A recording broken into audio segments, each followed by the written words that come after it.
शरीरमा भएका विभिन्न कीटाणु पदार्थले गर्दा थकाइ लाग्ने, टाउको दुख्ने, आलस्य हुने आदि समस्या हुन्छ। त्यसैले हामी प्रस्तुत गर्दछौ किनोकी डेटक्स फुड प्याड। यसलाई तपाईले रातिको समयमा सुत्ने बेलामा पैतालामा लगाउनुहोस्, जसको कारणले शरीरमा भएका विभिन्न कीटाणुयुक्त पदार्थ सबै तानेर बाहिर निकालिदिन्छ। साथै रक्त सञ्चारमा स्थिर राख्ने, इनर्जी लेभल बढाउने, टाउको दुखाइ र आलस्य हटाउने, काम गर्न थकान हटाउने, पाचन शक्ति स्थिर बनाउने काम गर्दछ। अमेरिकन मेडिकल बोर्डबाट गुणस्तर प्रमाणित यो डेटक्स फुड प्याड प्रयोग गरी आफ्नो शरीरलाई सधैँ स्वस्थकर बनाउनुहोस्। रोग लाग्न दिनुभन्दा नलाग्न दिनु नै बुद्धिमानी हो।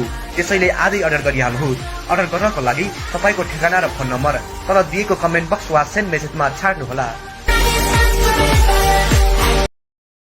Conscious and fitness-oriented people suffering from constipation, bad breath, body or foot odor, jobs that require long hours of facing the computer, neck, shoulders, waist, legs pain or muscle swelling.